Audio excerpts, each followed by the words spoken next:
Carrie Moore joins us now. She is running for the Board of Education in Texas, District 2. And Carrie, as I mentioned, we here at Raising America are talking to moms across the country, especially ahead of the primaries, to really get a pulse of issues that they are concerned about, especially women who are now turning into candidates. And I wanted to ask you, why did you decide to run? It was, God called me to do this. I've been in law enforcement. I've owned a business. I've done a lot of things. I've always wanted to be stay-at-home mom, PTA president, raise my kids like my mom did. And 5 years ago, God put it on my heart to get involved in the local school districts because of what I went through in the public and private school when I was growing up. So when this came about, it had come out that the incumbent was having personal issues. I asked him, we've got to protect this seat. All I care about is the kids. I don't care if any of it's true. I don't care if any of it's false. We've got to protect this seat. And he didn't want to step down. And I said, well, I have to. And so I quit my job with a congressman with, federal benefits and all of the bells and whistles that come with that job. And we've got 4 kids in college. And my husband and I just talked about it and said, God's calling you to do this. You're the only person. I called other friends of mine in the district. I'm like, do you want to run? Can you run? Because I really wanted just the best person in that job. And when I realized that I am the most qualified and I'm the one that should be there, I went, oh my God, I'm going to have to give up, half of our income and I'm going to have to run. And so I am. God just said, we'll take care of I'll take care of the rest. Just go do it. And so here I am. What have you witnessed when it comes to education? Because, like you said, you've raised 4 kids. So you've maybe watched what I think you would consider a demise. That I'm trying to think of the right adjective. Yeah. So when I went to school, I knew then that it was in public school up in the Dallas area. It was a waste of time. It was 8 hours of babysitting peers and just BS. It just wasn't conducive. Even honors classes were just more maps to color. And that was, back 1,000 years ago. So when my kids went through, we put them in private school. And when COVID came, of course, all of our eyes were open to some stuff that was going on in our schools that we did not have any idea about. And just the foolishness and the waste of time. And it just woke so many parents up. And so the deeper I've gotten into this, I work with just not just Moms for Liberty, but Texas Education 911, Citizens Defending Freedom. Representing parents and teachers in school districts in the grievance process has opened my eyes to so much.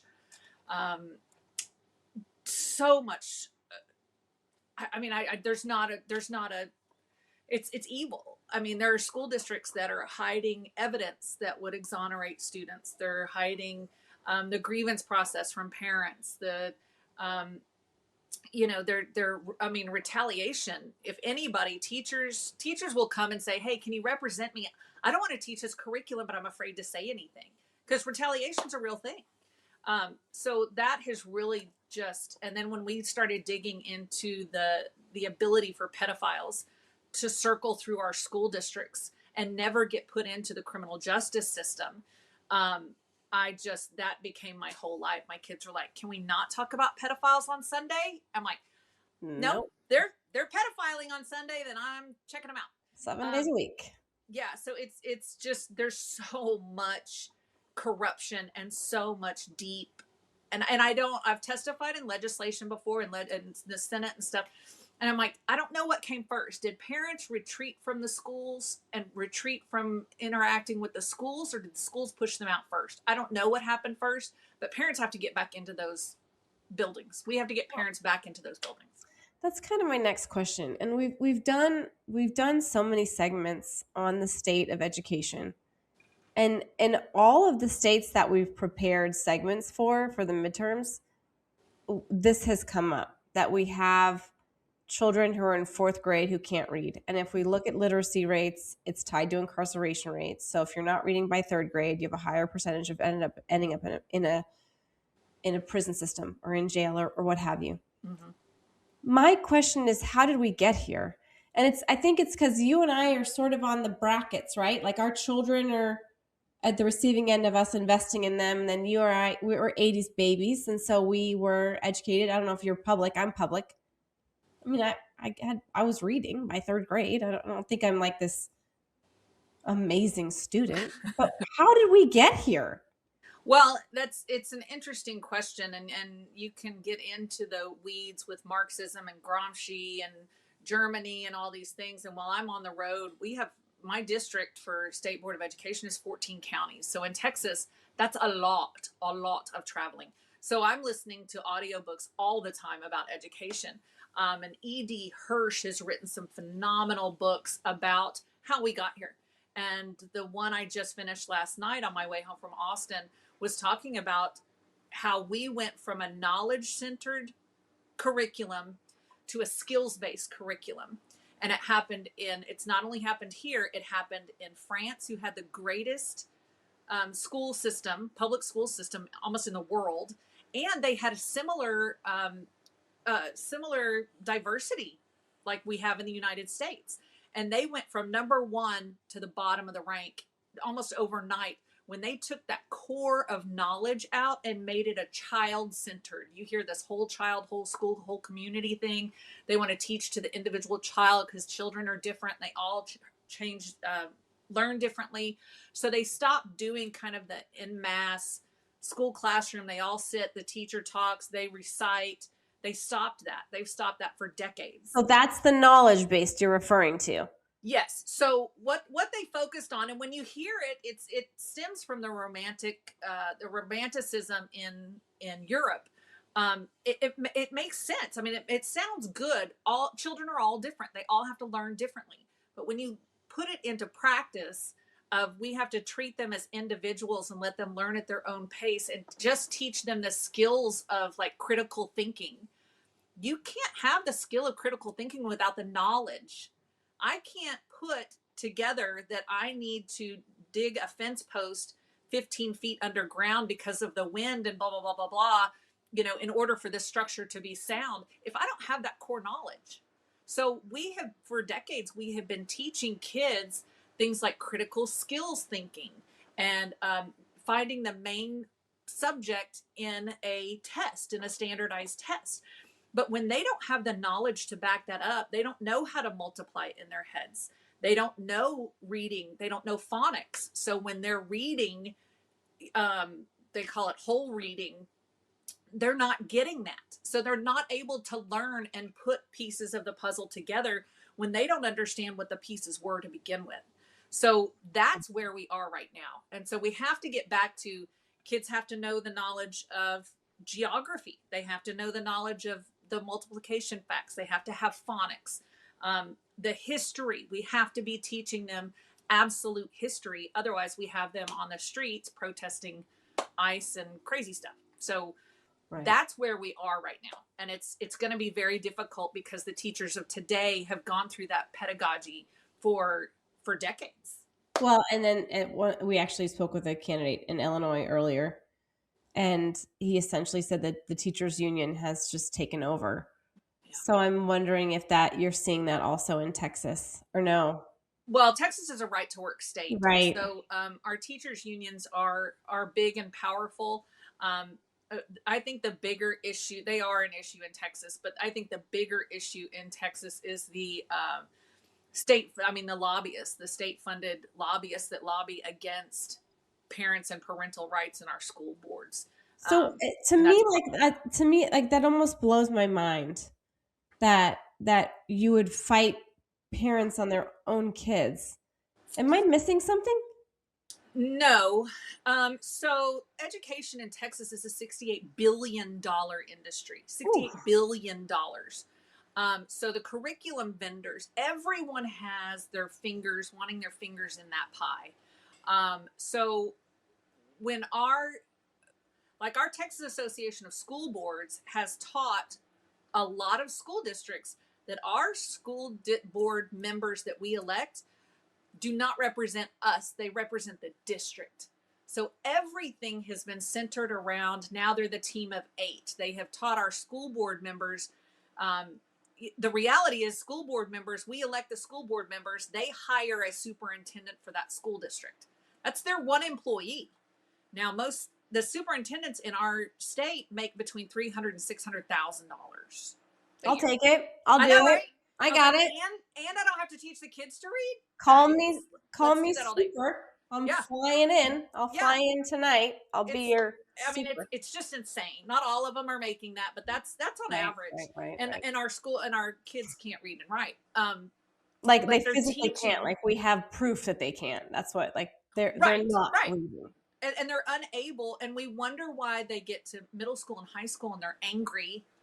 They have been taught the social emotional learning that everything is emotional, and that if you're anxious about this test, which we're test centered down here, then you're probably going to have depression later on, and you could become suicidal. So we're teaching all these ungrounding things from kindergarten through 12.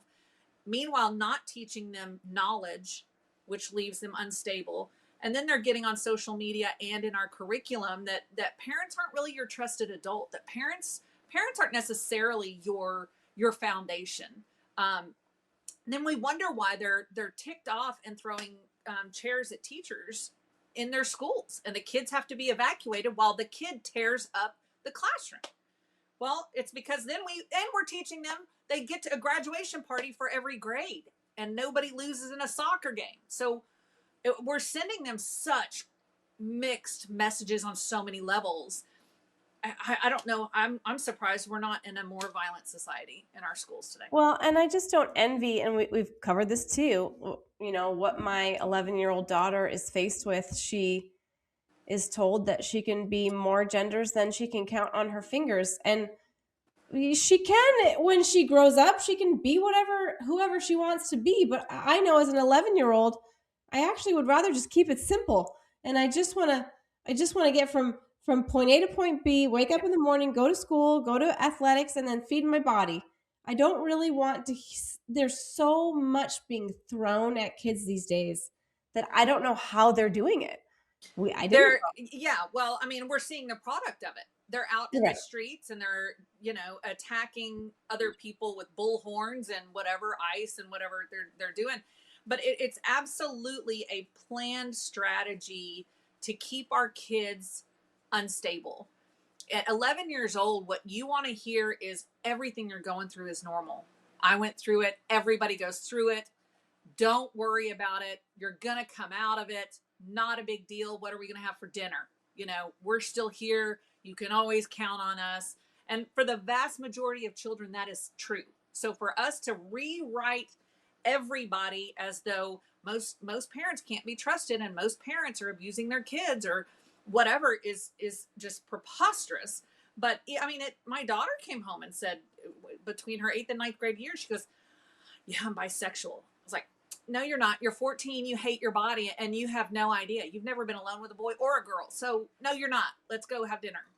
Yeah. So I feel like, why are we giving oxygen to it? That's also why I'm confused. I mean, I think I grew up out in Chicago and it was, real cold winter. I think one time my brother put on lipstick and my mom was like, that's my lipstick, and go wash it off. And then the next day he didn't put on lipstick. Like he was a bored kid and he was going through puberty. I don't know. It's just let the kids be kids. Well, if you look at if you want to get into conspiracies or weird, globalist agendas, we used to talk about the classroom to prison pipeline. Well, now we have a classroom to clinic pipeline, and it's either through depression and anxiety and medications. The amount of people that are on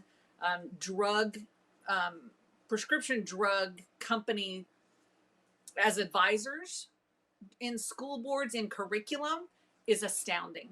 Start looking into it because you will be shocked at how many people work for Pfizer that are on a curriculum advisory board or a school board.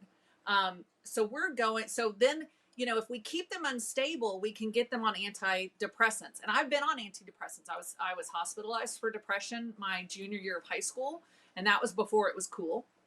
And Right. I have suffered with severe depression and anxiety for 30 years, 40 years. Um, and so I get it, and I know the importance of mental health. But right now, everything, SEL, social emotional learning, is embedded in literally every subject, so they can't get away from it. And I give the example all the time. My late husband was a psychiatrist. He had a terrible childhood, very abusive household. His only respite, the only thing he had, was school. He got to escape from his house, and he got to make his teachers proud. And his teachers weren't constantly going, "How are you feeling today? Is it better today or worse today? And are you anxious more today, or are you going to be anxious tomorrow?" I mean, he didn't have to think about it. And he went on to become a doctor, a psychiatrist. Um, but these kids don't stand a chance when from pre-K we are asking them with emojis, "How are you feeling today? And how does it make you feel when this happens? And how did you feel yesterday?" And compare. And it's like, teach them to read and write, and they'll be a little more stable. But when we're giving them no groundwork, no foundational skills to live in the real world, and doing nothing but talking about their emotions, and telling them that God doesn't matter and you can be 36 genders. I mean, I'm shocked that the kids aren't in worse shape than they are. Okay, so before I let you go, I think my biggest goal is to learn what you want to accomplish and why you're doing this. Because like you said, you were happy, and I know you said you have a calling for it, but you also want change. So what change do you want? First, my goal, and that's why I started the Moms for Liberty down here, is to educate parents of what's going on in our schools. And they're finally waking up. It started with the porn and library books, and I'm on the city library board, and so we're still fighting that battle. But it took so long, and I've got friends who have been fighting that for decades. I'm like, how are you doing this when nobody believed they were in there? How are you doing that? So my first goal is to educate parents and make sure that they have resources when they have a grievance policy. They don't understand what's going on at the school district level. That's my first goal. As far as the State Board of Education, I want to get back to knowledge based. I want to make sure that these kids are ready to enter the workforce. Right now, we focus on CCMR, which is College Career Military Readiness. And I'm like, they're not in GLR. They're not next grade level ready. Let's get them next grade level ready before we're talking about that. So get back to the basics. We don't have to reinvent the wheel. In the 30s and 40s, we were very literate. We were literate. Our eighth grade graduation test from 1902, I don't know a high schooler that could pass it. I've got one. I've looked it up. What we have got to get back to, and it's just about cutting the vendors out. It's about cutting all the people who have their hands in the pie. Cut those things out. Cut the screen time down. That is not helping our kids. It's deteriorating our children drastically. Now, I read something the other day saying preschoolers are swiping book pages. They don't know to turn the page. Like, what are we doing to our kids? So my goal is to hopefully, if I can't change anything, being one of 15 on a board like that, I want to expose what's happening, because we're spending $68 billion, and our kids can't read and write. So that money's going somewhere. And I know it's not just the football stadiums that it's going to. It's going somewhere. Where is it going? So if I can't enact change at the SBOE, I want to make sure everybody knows what's happening, which is why the governor is endorsing my opponent. They don't want me up there. I've already been up there and questioned curriculum and all that stuff. They don't want me up there. So it's just to get the word out and make sure parents know that they have allies that they can call when they need.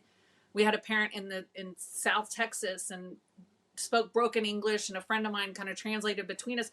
Her son is 6, autistic, nonverbal, and he's a runner. And she has this little device where if he pushes it, she can hear what's going on where he is, and it's a GPS tracker. And the school was saying it's a cell phone. It's considered a cell phone device, and he can't have it. And so, I'm helping her get through that process to make sure that kid's able to have that kind of stuff. That's what I want to do. So I want to make sure parents in Texas have plenty of resources. And that's why groups like Moms for Liberty and groups like Citizens Defending Freedom and stuff are so, so important right now. Well, just you have Particularly. resources for common sense, it sounds like, really. Yeah. I mean, I mean, when we have to have legislation passed to make school districts have school board meetings after school hours, we had to have legislation passed to make that mandatory because they were having them at 2 o'clock in the afternoon. Parents can't go to those, No, they can't.